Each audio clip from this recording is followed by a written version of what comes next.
आप सभी को मेरा प्यार भरा आदाब और नमस्कार। सुबह की बड़ी खबरों में आपका स्वागत है। मैं हूं आपके साथ रियासत हुसैन उस्मानी और आप देख रहे हैं भारत दर्पण। सबसे पहले बात करते हैं बाजार दर्पण की। कल यानी 7 जून 2026 को शेयर बाजार बंद रहा। गोल्ड यानी सोना बढ़कर 1,55,750 रुपए पर पहुंचा, जबकि सिल्वर यानी चांदी घटकर 2,49,090 रुपए पर पहुंची। अमेरिकी डॉलर बढ़कर 94.94 रुपए पर पहुंचा, जबकि क्रूड ऑयल घटकर 92.4 डॉलर पर पहुंचा।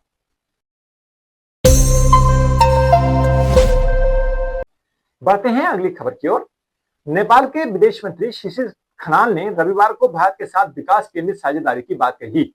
उन्होंने कहा कि नेपाल एक उभरते हुए भारत के साथ मिलकर काम करने का इच्छुक है, जिसने खुद को एक बड़ी आर्थिक और तकनीकी ताकत के रूप में स्थापित किया है।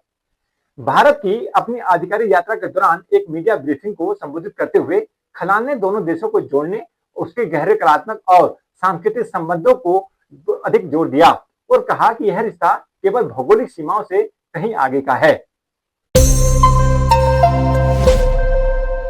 बढ़ते हैं अगली खबर की ओर। मणिपुर में मई 2023 में भड़की जातीय हिंसा के बाद से अब तक राहत शिविरों और पहले से निर्मित आवासों में शरण लिए हुए लगभग 700 से अधिक लोगों की मौत हो चुकी है।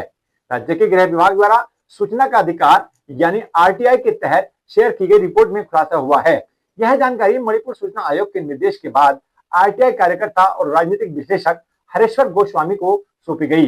गृह विभाग द्वारा विभिन्न जिला प्रशासनों से जुटाए गए आधिकारिक आंकड़ों के अनुसार 9 जिलों के राहत शिविरों और अस्थायी आवासों में कम से कम 731 विस्थापित लोगों की जान गई है। मौतों के मामले में चूड़ा चांदपुर जिला सबसे आगे रहा, जहां 248 मौतें हुई हैं। बढ़ते हैं अगली खबर की ओर। 14.2 किलोग्राम वाले घरेलू एलपीजी सिलेंडर की सप्लाई की लागत बढ़कर 1,600 रुपए से ज्यादा हो गई है। इससे हर सिलेंडर पर लगभग 700 रुपए का नुकसान यानी अंडर रिकवरी हो रहा है, जिसे सरकार और पब्लिक सेक्टर की मार्केटिंग कंपनियां उठाती हैं। कीमतों में यह बढ़ोतरी इंटरनेशनल बेंचमार्क में हुई तेज वृद्धि के कारण हुई है। हॉर्मुज चैनल में रुकावट की वजह से फरवरी से सऊदी अरामेको की एलपीजी कॉन्ट्रैक्ट प्राइस में लगभग 46% की बढ़ोतरी हुई है। हॉर्मुज में मिडिल ईस्ट गल्फ से होने वाले एक्सपोर्ट पर सख्ती के बाद अप्रैल का कॉन्ट्रैक्ट बढ़कर 775 अमेरिकी डॉलर प्रति टन हो गया है और जून में यह और बढ़कर 790 अमेरिकी डॉलर प्रति टन तक पहुंच गया। बढ़ते हैं अगली खबर की ओर।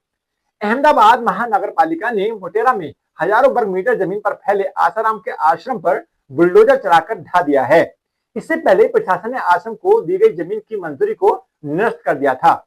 गुजरात के हाई कोर्ट ने मोटेरा में आश्रम को दी गई करीब 33,000 वर्ग मीटर जमीन के अन्य उपयोग के मामले में सुनवाई करने के बाद राज्य सरकार और महानगर पालिका के दावे को सही माना था।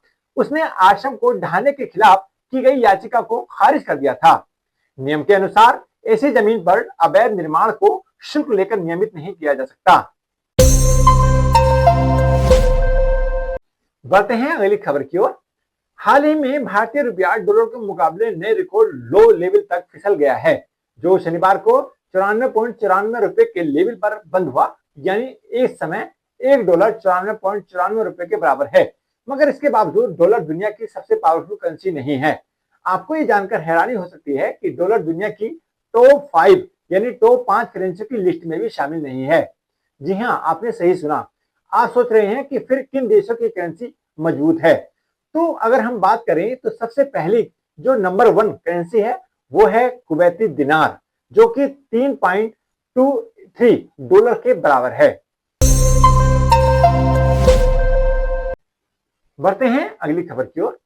घरेलू एलपीजी सिलेंडर की कीमतों में 29 रुपए की बढ़ोतरी हुई है, जिसके बाद दिल्ली में 14.2 किलोग्राम वाले घरेलू सिलेंडर का दाम 913 रुपए से बढ़कर 942 रुपए हो गया है। कीमत बढ़ने के बाद आम उपभोक्ताओं की चिंता बढ़ी है, लेकिन केंद्र सरकार का दावा है कि इस बढ़ोतरी के बावजूद भारत में रसोई गैस दुनिया के कई देशों के मुकाबले अब भी काफी सस्ती है। वहीं विपक्ष इस झूठी दिलासा पर सवाल उठा रहा है। तो ये थी सुबह की बड़ी खबरें। ऐसी ही खबरों के लिए देखते रहिए भारत दर्पण। चैनल को सब्सक्राइब भी करें ताकि ये खबरें सबसे पहले आपके पास पहुंचे। धन्यवाद।